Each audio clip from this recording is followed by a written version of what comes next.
warahmatullahi wabarakatuh. Waalaikumsalam warahmatullahi wabarakatuh.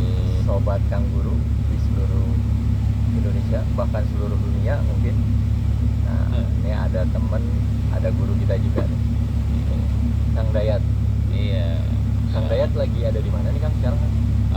Saya saat ini tengah berada di atas KM Kalyani, tepatnya mungkin selat apa ini?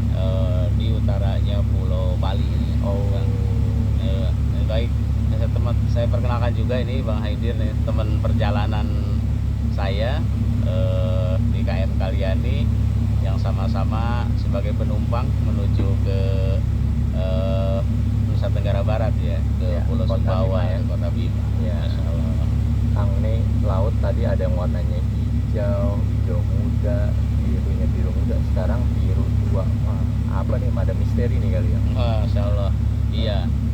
Kalau kita lihat bener tadi ya, kita pas lihat berangkat dari Situbondo agak coklat ya. Ya, coba. Jadi kita berangkat dari Situbondo tadi pukul 7 ya, pukul 7. Sekarang kita sudah 2,5 jam perjalanan, 2,5 jam perjalanan laut ya.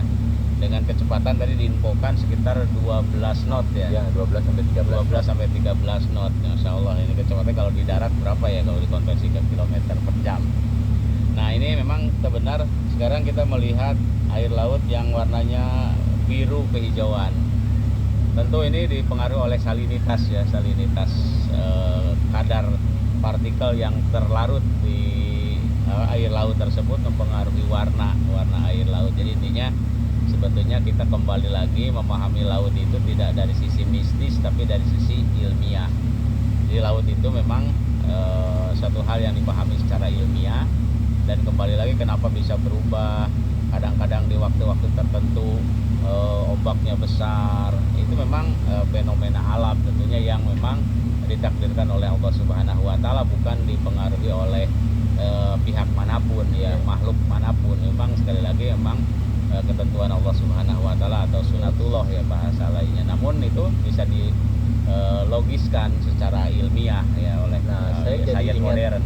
ini Kang, cerita selalu dinyanyikan dari kecil tuh, nenek moyangku ya. nenek moyangku seorang pelaut tuh Bang. Wah, berarti ini sebenarnya kita nih bangsa maritim dong ya harusnya ya? Wah, bener banget itu. Bangsa kita ini bangsa yang memang sejak zaman dulu kalau dirunut ke belakang jauh gitu ya, bangsa kita memang sudah malang melintang dalam dunia kelautan atau pelayaran. Bahkan negara-negara kita yang besar seperti Sriwijaya, seperti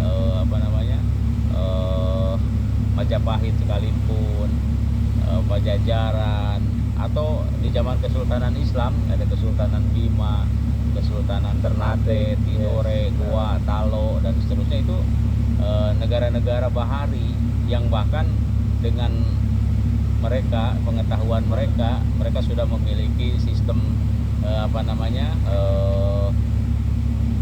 tata kelola kelautan sah bandar yang modern di zamannya. Mereka punya alat transportasi kapal yang sangat canggih di zamannya, bahkan bisa sampai menjangkau ke Eropa gitu di tahun 1500 sampai 1700. Itu orang-orang Nusantara sudah banyak yang melakukan pelayaran ke Eropa, ke Afrika.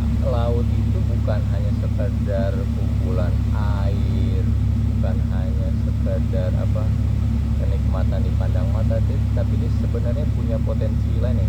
Wah, benar sekali nih Mang Haider. Jadi laut itu ini adalah anugerah Allah yang sangat besar, resources yang sangat luar biasa bagi bangsa Indonesia. Mungkin kita lihat sekarang kan tambang ya di daratan, terus forest atau hutan kita sudah makin menipis. Nah, sebetulnya kita masih punya cadangan sumber daya alam atau resources yang sangat melimpah, itu lautan ya. Ini belum bisa tereksplor semaksimal mungkin oleh bangsa kita, bangsa Indonesia gitu ya. Nah, selanjutnya tentu dengan adanya tadi pengetahuan kelautan yang harus diberikan sejak dini lah. Makanya kalau saran saya sebagai guru ya, literasi kelautan ini atau literasi maritim harus diberikan sejak pendidikan usia dini, mungkin sejak PAUD, TK, SD, SMP, bahkan sampai ke perguruan tinggi. Literasi tentang maritim ini harus Ya, harus ditingkatkan lagi gitu. jangan-jangan kita juga nggak tahu nih kenapa air laut itu rasanya asin. Iya, kadang-kadang ya tadi muncul bener, kadang-kadang cuma bercandanya aja gitu ya, karena air apa ikan berkeringat kan ya. Padahal secara ilmiah kenapa asin kadang-kadang banyak yang belum tahu. Apalagi kalau misalkan ada apa di dasar lautan, ada potensi ekonomi apa di lautan itu, ada potensi energi apa yang bisa dieksplor di lautan itu, kadang-kadang kita kan nggak ngeh gitu. Kebanyakan mainnya di darat kita. Padahal bangsa kita sekian persennya laut gitu. Ini kalau kita ngerujuk nih mundur lagi ke beberapa abad yang lalu, nenek moyang orang pelaut pasti kan nggak ada sejarah nih Kang, bisa cerita Kang sedikit, entah itu di nasional atau bahkan kiprah kita di internasional gitu Iya. dari sisi lautan. Ya, bangsa Indonesia sekali lagi bangsa yang besar, bangsa yang luar biasa, bangsa yang Nusantara ya, sebelum Indonesia ada. Mereka sudah merajai lah untuk apa namanya mengarungi laut itu. Misalkan ada bangsa di Makassar, orang Bugis, mereka dengan kapal pinisinya bisa sampai ke Afrika. Bahkan ada hubungannya juga gitu fenomena pelayaran bangsa Nusantara ini dengan ibadah haji di zaman itu gitu ya. Nah, di tahun 1500 orang Indonesia itu ke Jeddah, itu pelabuhan Jeddah ke Laut Merah itu seperti sudah rutin mereka melakukan pelayaran setiap tahun. Karena untuk apa? Untuk ibadah haji ya. Nah, ini juga ada korelasinya dengan penyebaran Islam. Lalu berikutnya terkait dengan rempah yang kedua. Jadi kan Nusantara ini sumber rempah yang sangat terkenal.